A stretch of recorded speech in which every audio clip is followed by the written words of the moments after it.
Statistically, you shouldn't be here. Not you specifically, exactly, but the fact that anyone made it to the point where you're reading this at all. For almost the entire history of our species, roughly half of all children born never lived to see adulthood. Not a fifth, not a third.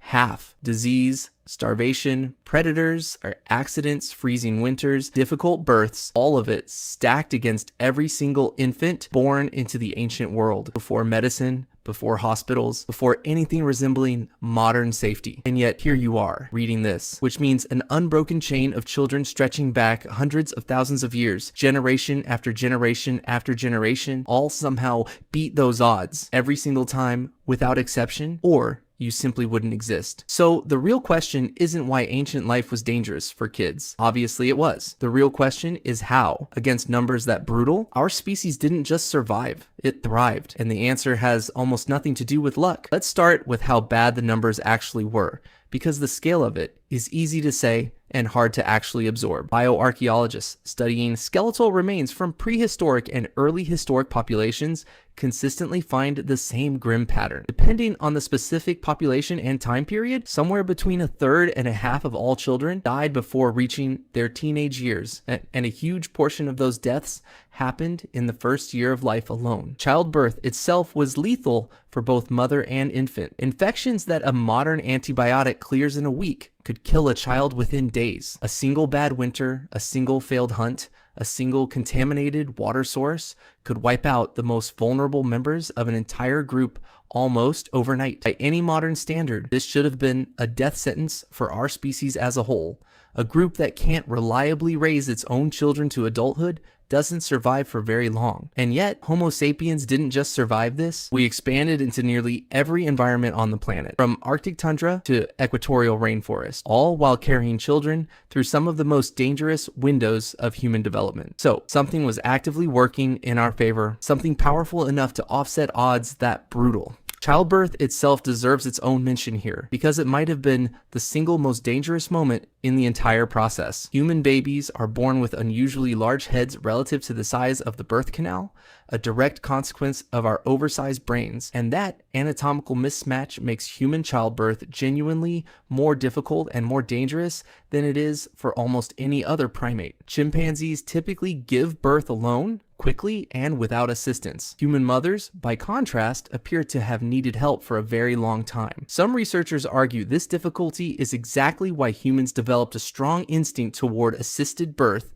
with other women present to help support and catch a newborn, something almost never observed in other great apes. Childbirth, in other words, may have been one of the very first moments in human life that required teamwork just to survive. That something starts with a strange evolutionary trait almost no other species shares with us. Human childhood is unusually, almost absurdly long. A chimpanzee, our closest living relative, is largely independent within a few years, and sexually mature by adolescence, not far behind that. A human child, by comparison, remains dependent on adults for the better part of 2 decades. Our brains take enormous amounts of time and energy to fully develop, which means human children are helpless for far longer than the offspring of almost any other mammal on Earth.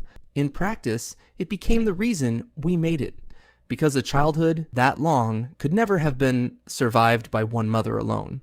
And the evidence suggests it wasn't. Anthropologist Sarah Blaffer Hurdy has spent decades studying what researchers now call cooperative breeding, or alloparenting, and it might be the single most important, least talked about survival strategy in human history. In most primate species, a mother carries, feeds, and protects her infant almost entirely by herself for years, with minimal help from anyone else in the group. Human mothers never had to do that alone. Fathers, older siblings, aunts, uncles, and especially grandmothers routinely stepped in to feed, carry, and protect children who weren't biologically theirs. A human infant, unlike almost any other primate infant, was raised not by one caregiver, but by an entire rotating network of them. This is where one of the strangest and most compelling ideas in human evolution comes in, something researchers call the grandmother hypothesis. Human females are one of the only species on Earth that reliably live for decades past the point where they can still have children of their own. Almost no other mammal does this.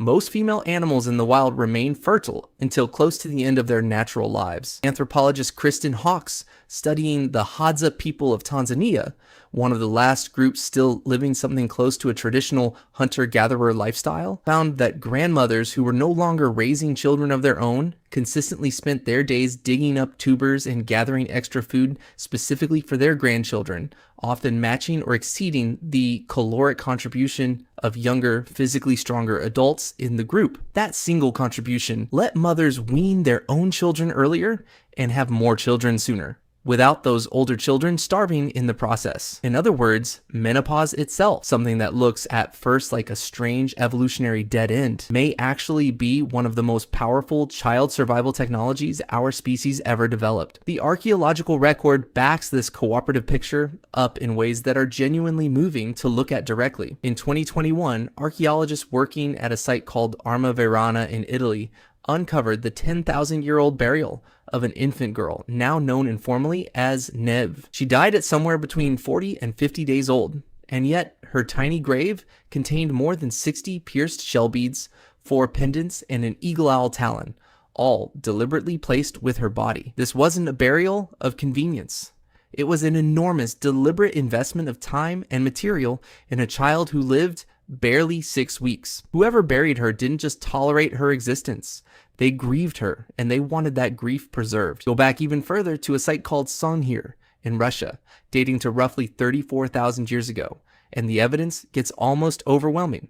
Archaeologists there found the grave of 2 children buried head to head, surrounded by an almost unbelievable amount of grave goods, including several thousand carefully carved ivory beads, ivory spears, and decorative pins, representing what researchers estimate to be thousands of hours of skilled labor. The children's grave contained more elaborate material than many adult burials found at the exact same site. Whatever these 2 children meant to their community, it was enough to make an entire group pour an almost unimaginable amount of collective effort into honoring them in death. Elsewhere, archaeologists have found the skeletal remains of children with severe disabilities and chronic illnesses who nonetheless survived for years, sometimes well past the point their condition would have made them capable of contributing food or labor to the group. A child with a condition that would have been fatal within days if abandoned instead shows up in the fossil record, having lived for years, fed and cared for by people who gained nothing measurable from keeping them alive except the fact that they were part of the group. There's a quieter kind of evidence, too, hiding directly inside children's teeth. Teeth form in layers, almost like tree rings, and chemical analysis of those layers can reveal exactly when a child was weaned off breast milk and onto solid food. Researchers studying ancient remains have used this method to reconstruct feeding and weaning patterns stretching back the tens of thousands of years, and the pattern that keeps showing up is one of careful, gradual transition, not abrupt abandonment, suggesting caregivers were actively managing a child's nutrition rather than leaving it to chance.